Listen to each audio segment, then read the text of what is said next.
өзіндік көзқарасымызды білдіру. Жобаның мақсаты тіл білімінде қолданылатын мағына, форма және грамматикалық тәсілдердің маңыздылығы мен өзектілігін көрсету және алға қойған міндеттерге грамматика теориясының негізіне тоқталу, грамматикалық мағына терминіне түсінік беру, грамматикалық форма терминіне түсінік беру және ғалымдардың зерттеу еңбегін пайдалану арқылы аудиторияға кеңінен мағлұматтар беру жатады. Общий аты жоқ па олардың? Форма, мағына, тәсіл үшеуін біріктіріп тұрған не нәрсе? Бұлардың бәрін общий не деп айтады Исаев? Сейілбек Исаев осыны қарастырған. Иә, 1987 жыл.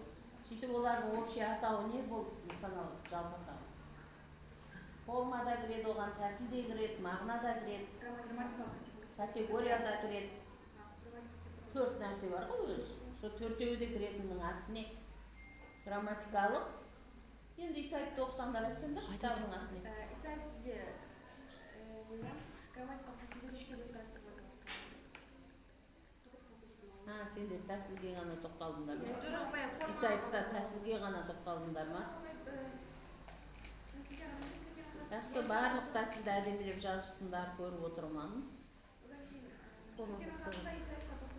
Форма, мағына, категория және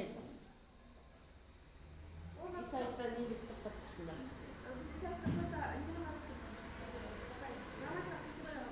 Жоқ, Исаев тұр ғой мына арада. Исаевта біз жаңағы 3-ке бөлгені туралы жазып кеттік, мына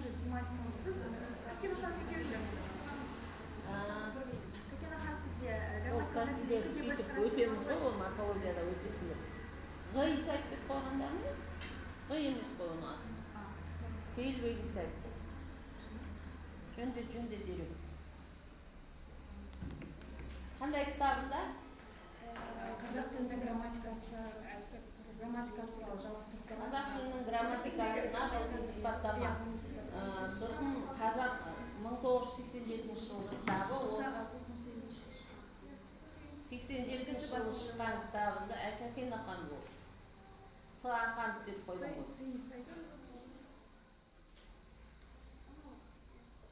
Мынау тоқты. Балалар қазақтың ғалымдарын атымен, фамилиясымен жаттап үйреніңдер кез келген сабақтан. Себебі Ғы Исаев деп жазып келіп қорғап тұрсаң, қазір нұқсан келеді ғой. Негізгі морфолог ғалым. Сонымен грамматика тілдің ішкі құрылымы туралы ғылым.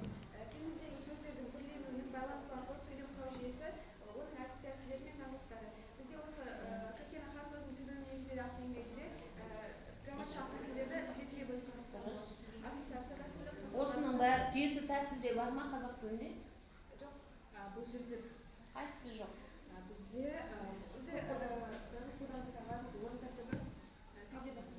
екпін тәртібі бізде қолданылмайды көбінесе. Екпін тәртібі басқа тілдерде қолданылады. Екпін тәртібі сөйлем ішінде сөздің мағынасын беру кезінде өзге тілдерде көп қолданылса, қазақ тілінде екпін тәртібі арқылы сөздердің жаңағы түбірін өзгерту тұрғысынан маңызды рөл атқармайды.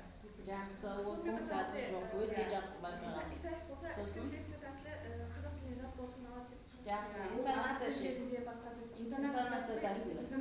қазақ тілінде қолданылады. Себебі мысалға сұраулы сөз және тағы да басқа сұраулы сөз, сұраулы сөйлем сұраулы сөйлемде қолданылған кезде мысал келтіріп өтетін болсақ, мысалға сен ертең кітапханаға барасың ғой деген сөзде, мысалға ол жай ғана айтылуы мүмкін. Сен ертең кітапханаға барасың ғой, менімен бірге деген сияқты айтылуы мүмкін. Ал сұрау сөйлем болғанда, ал сен ертең кітапханаға барасың ғой деген сөзді сұрау сөйлем болып қолдануы мүмкін. Сол себепті осы интонация арқылы